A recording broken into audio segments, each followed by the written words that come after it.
Welcome to A Spot of Story with Danielle Grandinetti. Cozy up with your favorite beverage as we chat about sweet romance, thrilling suspense, and fascinating history. Perhaps you'll find your next read in one of these stories. On this episode of A Spot of Story, I'm chatting with Karen Ullo about her book, To Crown with Liberty, set in New Orleans, 1795. In the wake of the French Revolution's reign of terror, de Morvay, Carpentier.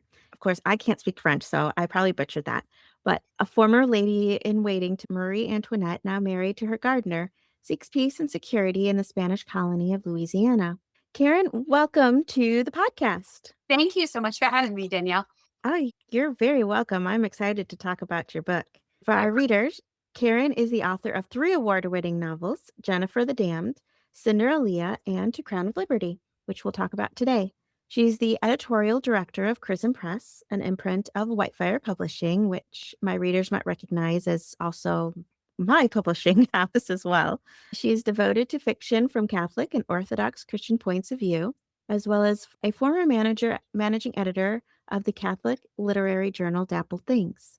Karen holds an MFA in screenwriting from the University of Southern California and a Bachelor of Music in Vocal Performance from LSU. She lives in Louisiana with her husband and 2 sons, and you can find her online at KarenUllo.com. Yay, Karen! I can't wait to talk about your book. But first, since our podcast unites us over a love of reading, I love to start with a question about what your current read is. Well, because I am an editor, I am reading the same thing I am always reading, which is a combination of submissions and books I'm about to edit. So I have spent this morning reading the 3rd book in a series from Chrism Press that was just turned in, on which I'm about to start the edit once I finish the read. Oh, fun. And of course, you probably can't tell us anything about that. That one I actually can because they're in a series. So Okay. we have the first 2 books out already. So I'm working on the Incarnate series by Anthony Barone Kolenc, which is a thriller sci-fi series based on the premise of what if someone were cloned by diabolical forces from the DNA of Jesus found in a Eucharistic miracle. Oh, that's fascinating. It is fascinating and it is a wonderful read. And I haven't gotten to the end yet, but I finally get to learn the end. Excellent. Excellent. Well, I will link to the series on Amazon. So if readers find that as fascinating as it sounds, they can find it as well. That's awesome. When does book 3 come out? In what year is it? Okay, 26. It'll be out in early 26. Wait, no, early 27. Sorry. You have time to catch up on the first 2 books. My editorial calendars get mixed up in my head but I can imagine. Well, speaking of days, why don't you tell us a little bit about what a day in her life would look like? So the book is set both in Louisiana and in France, and a day in Alix's life looks very different depending which side of the ocean she is on, because she was born a noblewoman in pre-revolutionary France. So in France, prior to the revolution, a day in her life, depending on what phase of her life she was in, she was a young girl in Normandy where she studied with her governess at her family estate.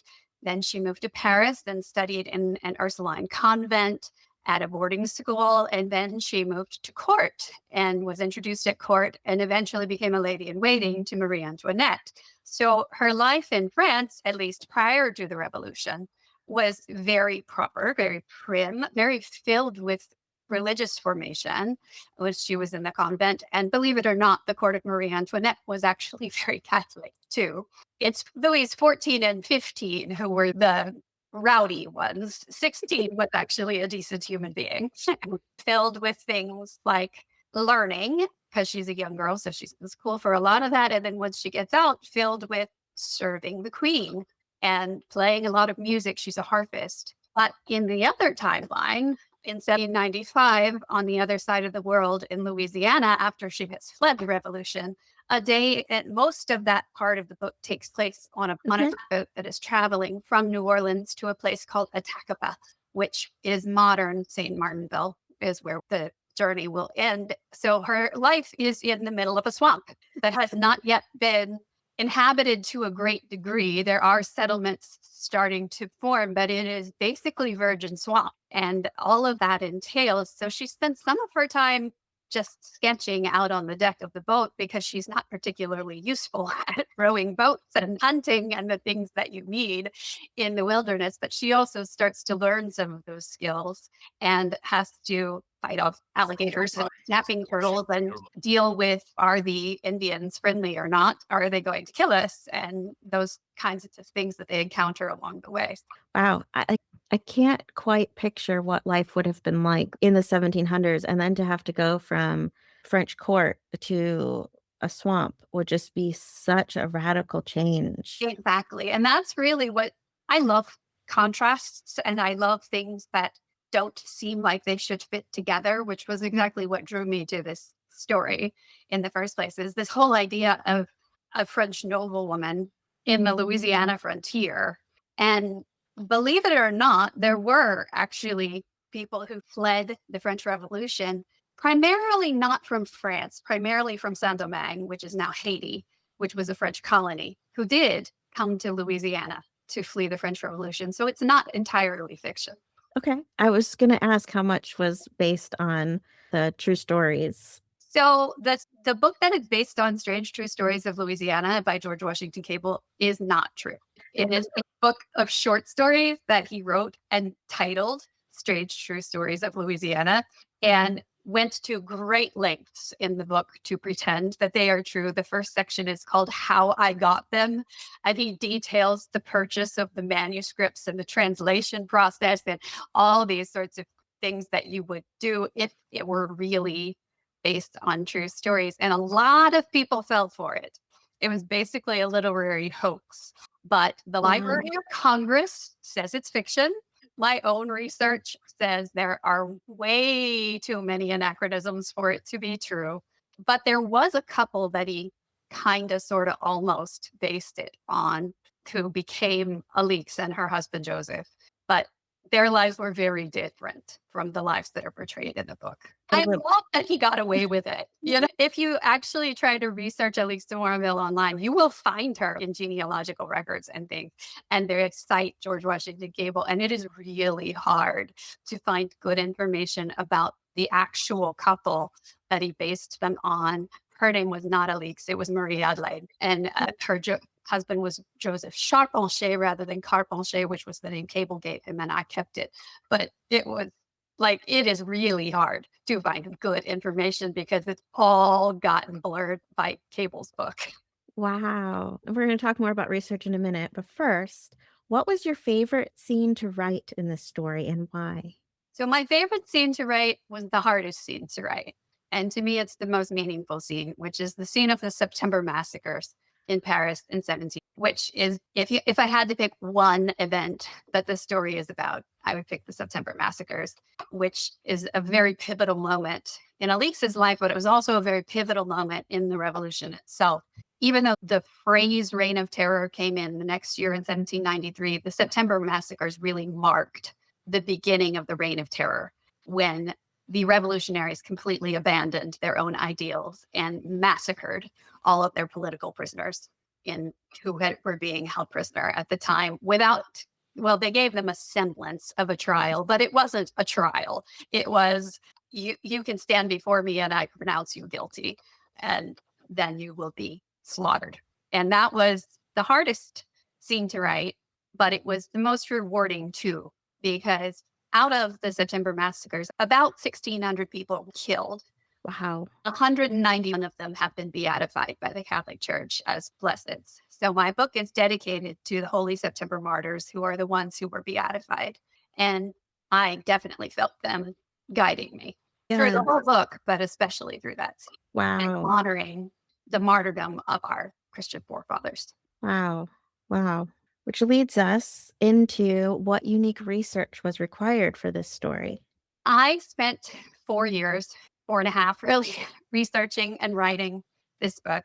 There was a time when I felt like I was buying a book per chapter just to do the research. And it was literally true for a lot of the middle part that's very heavy into the revolution. I was buying a book per chapter just so I could research the individual scene.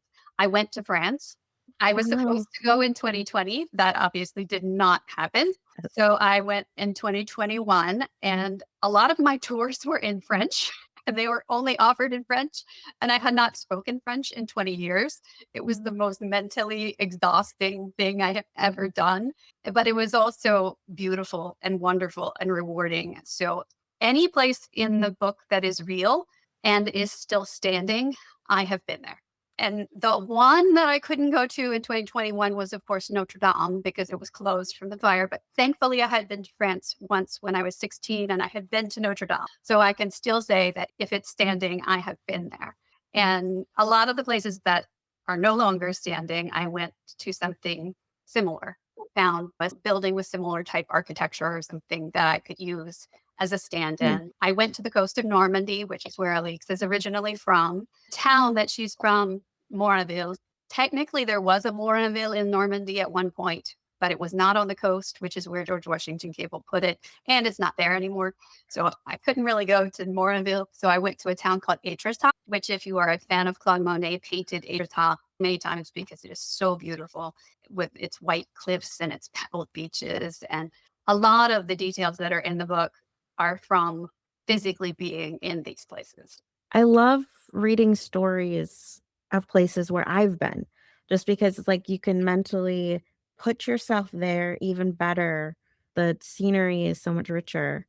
I had the opportunity to visit Versailles, and as you're talking about, like, Marie Antoinette and, like, some of the gardens, like, I can just pull up those memories of. Yeah, and of course, Versailles was the place I had to go to twice to get because the way the tours are offered at Versailles, like, I needed a private English speaking tour guide, but if you have a private English speaking tour guide, you can't go into the Royal, and I had scenes set in the Royal, so I had to go twice and hear the Royal Chapel tour in French, and it was like, Oh, what I needed from Versailles was nuts, but I did it. I yes, yes. I don't think we did a tour while I was there, but just wandering the grounds and realizing the history that was there, and it's just incredible.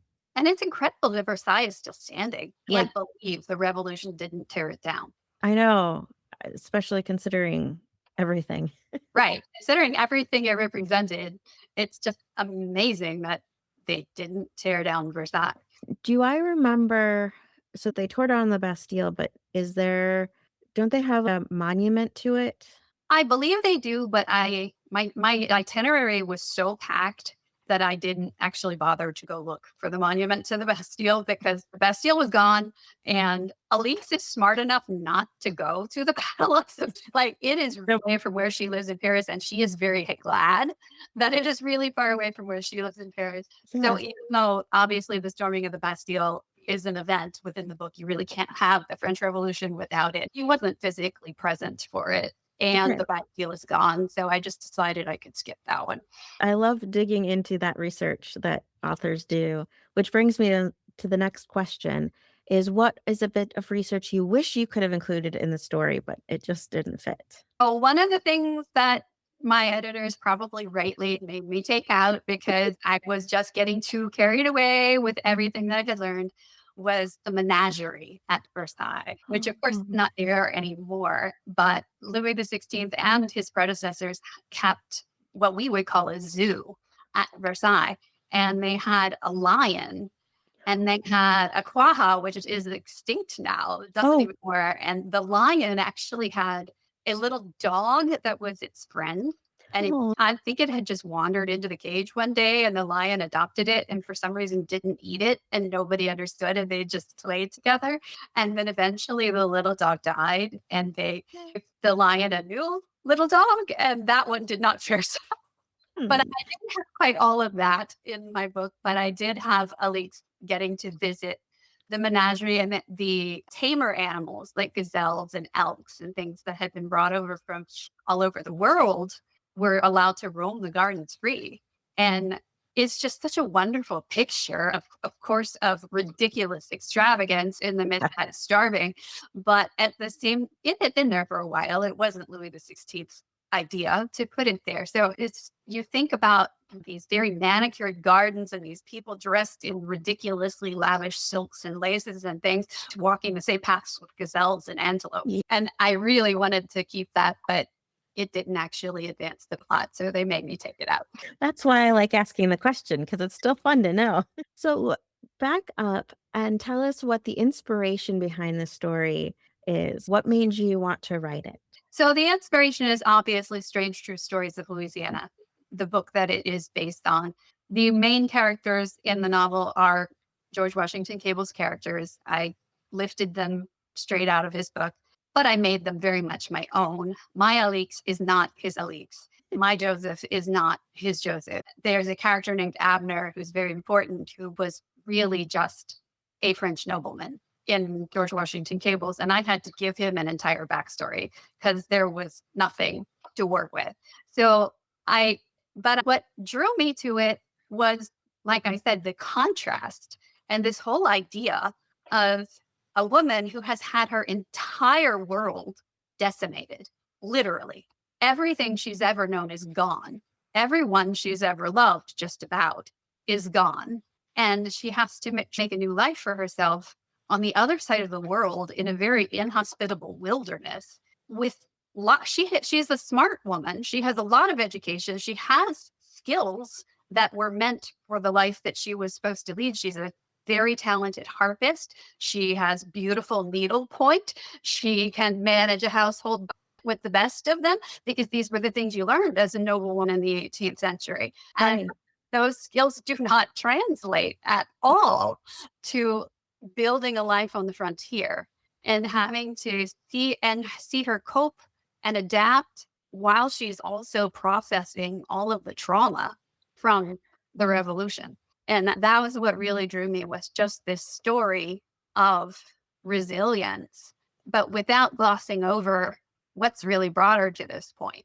Which brings me to one of our last questions is what encouragement do you hope readers will take away from this story? I hope that readers will, first of all, just enjoy it. That's number one with any book, no matter, even if, so what if I did 4.5 years of research? If you don't enjoy it, I didn't do my job. But I want you to take away from it the courage that our Lord will give us.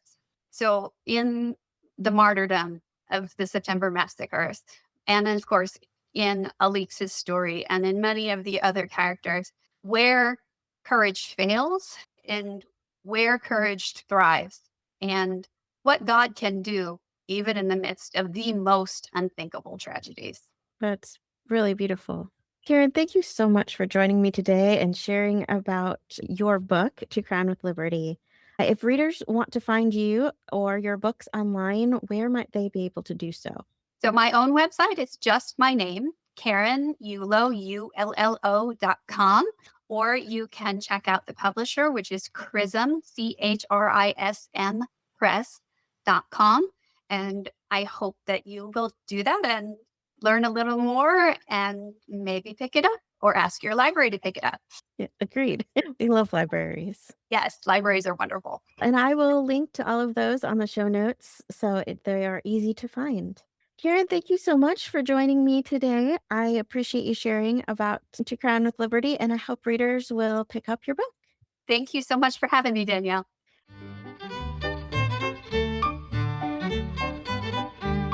Thank you for listening to A Spot of Story with Danielle Grandinetti. We hope you enjoyed today's conversation. Let us know by leaving a comment below, and be sure to subscribe so you don't miss an episode. Discover more information about today's book by visiting A Spot of Story online at daniellegrandinetti.com/podcast. Happy reading!